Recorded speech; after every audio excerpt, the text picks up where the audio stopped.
That surveillance video really was a key part of the investigation. Once we started airing it, investigators took a second look at the troopers' claims and compared them to what they saw in the video. Were you hoping that one of those agencies or an independent law office would conduct that internal investigation? Or if not, what were you hoping that they would do? The number of cases that LCSO investigated jumped between 2020 and 2021. And as of this year, the newly formed Animal Cruelty Task Force has investigated more than 150 cases. We also reached out to the Lee County Domestic Animal Services. Now, they did confiscate more animals in cruelty cases in 2021 versus 2020, but the number of cases and calls for animal neglect has actually gone down for them over time. Do you feel that 3-year mark was too optimistic? So many people love coming to Southwest Florida for our beautiful clear waters. It's one of the biggest attractions in our area. And it turns out we're not the only ones who love it. So do our seagrass. They thrive in clear water that's close to the sunlight. But experts say our water isn't quite clear enough right now. We've been seeing pieces of shingle all throughout this neighborhood, coming off of roofs in people's houses, just all over the ground down here. If we want to take you to my left, you'll see lots of crews right here working to try and clear up some of this debris right now. The plan for more and upgraded parks started in 2016. Whether it was recreational, green space, we recognized that as a growing city, we needed more parks. It came to fruition 2 years later when Cape Coral residents voted on the Go Bonds referendum. We'd have them all done in 3 years for $60 million, and it would be done. It would fund 7 new parks and pay for updates to dozens of existing parks. We went around Cape Coral to check them out. There is work happening at some existing parks. And the city did break ground on new ones last year. Of that $60 million, so far the city has spent just over $9 million. They plan to spend another $17 million on approved projects. The biggest chunk of that $60 million would go to the Cape Coral Yacht Club. But now, the price tag for all of those parks is going up. How much more than $60 million are we talking?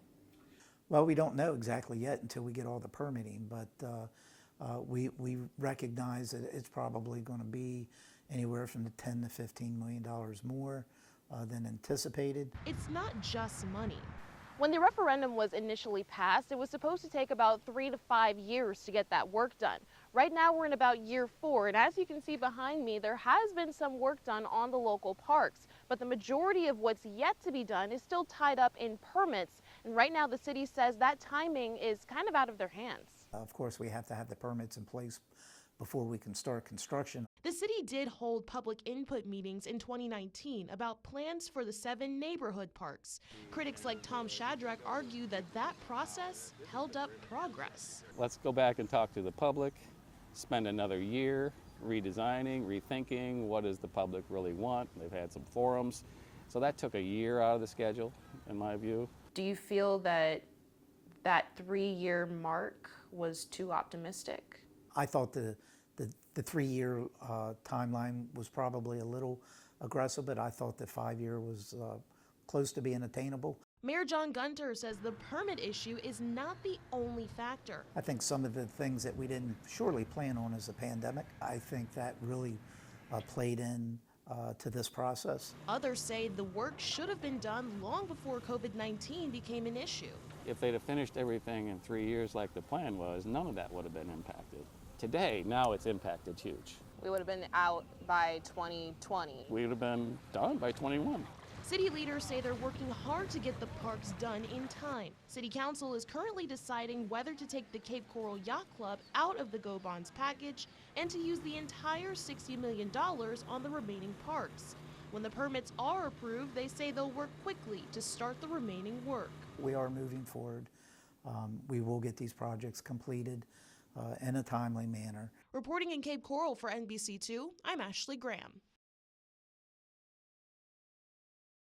That surveillance video really was a key part of the investigation. Once we started airing it, investigators took a second look at the trooper's claims and compared them to what they saw in the video. It showed the teen wasn't running or walking away from the trooper when he was asked to put his hands behind his back. The trooper wrote in his reports that he wasn't sure if the victim had a weapon and he couldn't see his hands, but the teen's hands appeared to be visible and he was shown holding a cell phone. The report also said the trooper followed the teen because he thought he might be a burglar and that there had been several burglaries in that neighborhood. But Lee County investigators confirmed that there hadn't been any burglaries reported in the past year. He wrote right on the report, he signed his name, attested to it, swore to the truth, and he didn't. In the video, it shows my son standing there on his phone trying to text his girlfriend that he's there to come and tell this officer that he's supposed to be there. We're not even allowed to punish our children, but they can zap my kid.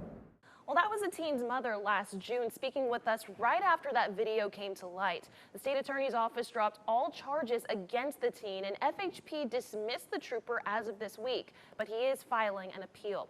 A nurse graduate, 20 years old, and her life was just cut short for literally no reason. Her life mattered. For somebody to come in and bring a gun and take a life and then just walk away like nothing happened, unacceptable. Evriana Sankey's killer is still roaming free. Investigators arrested one man, Lawrence Humphrey, on a first-degree felony charge days after the Brown Sugar Festival in 2021. Deputies say he tried to buy surveillance video of the shooting, but the shooter is still out there. If you heard conversations leading up to the shooting. Crime Stoppers says delays like this are frustrating, but not unheard of. How often does that happen in investigations where someone lost their life? Unfortunately, it happens more often than we would like. For many Floridians, the Brown Sugar Festival is a homecoming. They come as far away as from Miami, Tallahassee, out of state. A chance to see family and friends and celebrate. That's exactly what Evriana's family went to Clewiston to do, along with 3,500 other people. Celebrating all day and late into the night, Evriana's family shared with us earlier this year what happened when they started to go home. And then 15 minutes later, shots rang out. And I have to walk up on my sisters on the ground shot. Everybody feels like they're not cool if they don't have a gun, or everybody want to be able to say they shot a gun. You know, it's just different. The Hendry County Sheriff's Office says they've spent more than 1,400 hours on this case, interviewed more than 200 people, and traveled to cities all over Florida trying to find Evriana's killer. They have done interviews, they've checked tag numbers coming in and out of the areas. And they immediately started looking through digital evidence for clues. Evidence that Evriana's family can't get out of their heads. People kept calling me because apparently there was a video on Facebook of my baby laying out there in the road bleeding out. The sheriff's office got 7 anonymous tips after the shooting. And while the amount of information coming in has slowed, the case is not cold. It's just hot. They just stay on everything. They jump on every single lead they get. Investigators want anyone who remembers anything from that night who has stayed silent to speak up. You don't maybe necessarily know all the information of who the identity of the person that pulled the trigger, but you saw that person. You can provide some identifiers, what they look like, if they had any tattoos or scars, anything that was unusual. Do you think in a case like this that could kind of be an asset in terms of helping people feel more comfortable sharing what they know? I would hope so. The community deserves closure, but most importantly, the family deserves closure. They have good information, but they need more, and so does the family. This isn't something that we can just skate past. We're going to have to deal with this trauma for the rest of our life. As of this week, Humphrey is still in custody in Hendry County. He's on a $100,000 bond out there, and there is a reward for tips leading to the arrest of Evriana's killer. Your heart just breaks for her family. Okay, so what about this year's festival? Is that happening or not? Not exactly. So there is a festival. It's called the Festival in the Yard, and that's planned for tomorrow in Hendry County. But it's not the same as the regular Brown Sugar Festival, which has been going on for years. Now, organizers want families to celebrate in their own yards with barbecues, music, playing up and down the block. But the Hendry County Sheriff's Office says they will be out there to help this go smoothly. They've been working with the organizers for this for months. Yeah, that is good to hear. And we know that there was a lawsuit filed after last year's festival. What can you tell us about that? So that was filed back in February by Evriana Sankey's family against the organizers of the Brown Sugar Festival. I've spoken with the attorneys for both the family and the festival committee, which is why they could not speak with us today or for this piece. But since it is a civil lawsuit, it could take weeks or months or even years to play out. So of course you can count on NBC2 to keep you updated along the way, but it will take some time. After having 3 boys, Janae Hernandez was thrilled to find out she would have a baby girl. Before she knew, though, she had already tapped one woman to be part of her team. I teased her in her inbox, and I'm like, when I have my next baby, I'm going to, reach out to you, to be my doula. And she's like, okay.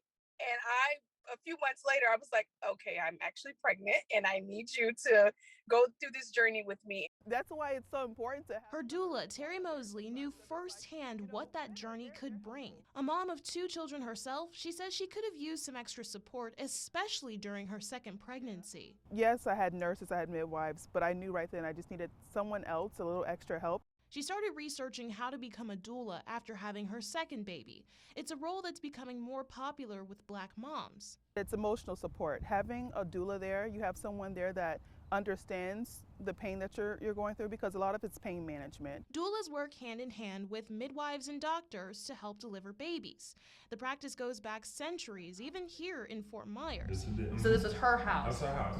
It started with Mayola Ponder Wells Diggs, the city's first Black midwife who delivered thousands of babies, many of them in her own home. I actually remember my father taking my mother there for my youngest sister. Really? I remember that. I remember as a little boy going there with my mom and going back to pick my mom up. She had a baby. At the time, Black moms couldn't go to the hospital to give birth. Now they have more options, but still rely on midwives and doulas for healthy births. In the U.S., Black moms are 3 times more likely than white moms to die from pre- or post-pregnancy related issues. Many of those deaths happen after the baby's born. As a Black woman, I feel like we are not less heard, but we're more prone to going through a pregnancy without, having any medication or anything of that nature, or not really being attended to. And it kind of scared me, which is what, that's another reason that drove me to get a doula, because I really wanted somebody there with me besides my husband to just hold my hand through this entire thing, especially another woman with me that's already had children. Mosley says these moms need someone in their corner. A lot of times moms don't have anyone to stand for them and say, no, I think this is not right, or something seems wrong with my baby. Can you just double check to make sure that they're breathing okay? I've came across so many stories where Black women are, they pass away during labor and delivery because something is going wrong and they have no idea that they're having this issue, like with hemorrhaging, hypertension.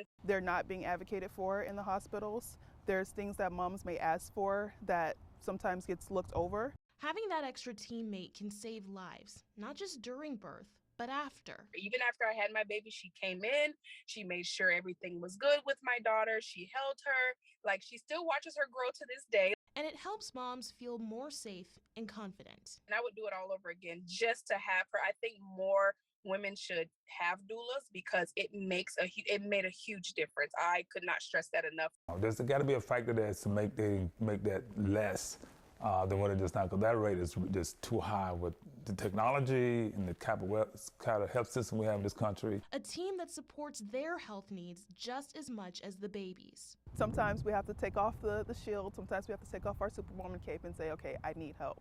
Reporting for NBC2, I'm Ashley Graham.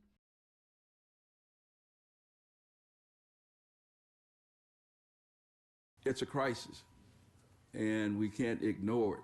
A crisis on the minds of many in Southwest Florida. It's a vicious cycle. It's all intertwined and related. We need more housing. Knowing that we have a housing shortage, or I put it like this, we have a housing shortage that people can afford, let's look in the future. And our city and county leaders are trying to entice developers to build it. Is the city looking at ways to try to expedite that process? Those are things we've been talking about. I reached out to different cities and counties asking how they're working to get more housing built. A few told me they're working on ways to lower the cost for developers, and they hope to pass those savings to you. We're trying to remove some of the barriers rather than throw up new barriers to get them to build here. In Charlotte County, the Human Services Department launched Charlotte Home in 2020. The program offers subsidies to developers, waiving impact fees and utility costs in exchange for more units set aside for people making 60% or less of the area's median income. We also offer an expedited permitting process to a development that's been deemed as an affordable development, under Florida statute. It's an idea leaders in Fort Myers are considering too. The last time I counted development, I think we were just under 11,000 residential units somewhere in the pipeline. Most of those units will be market rate, which for many is becoming unaffordable. Mayor Kevin Anderson says more than 80% of people who work in the city of Fort Myers live outside city limits. Look at the bridges in the morning and in the afternoon. Look at 82 in Colonial coming in from Lehigh during rush hour.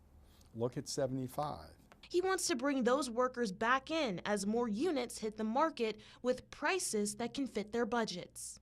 Do we maybe have a fee for expediting so that the bigger developers who want their permits quicker, they pay this fee which is applied toward reducing the impact fees and the permitting fees for those affordable projects. There's a lot of things we're exploring. It's not easy or fast work. It takes months to build these units. Supply chains and labor shortages continue to hold up progress, and getting developers to sign on to build affordable housing is still a challenge. Yes, there is a stigma attached to affordable housing, unfortunately, but there's a need, and there's always going to be a need, unfortunately. Stigma or not, leaders say they plan to keep working to meet that need, and whether those cost savings will get passed on to you remains to be seen. Reporting for NBC2, I'm Ashley Graham.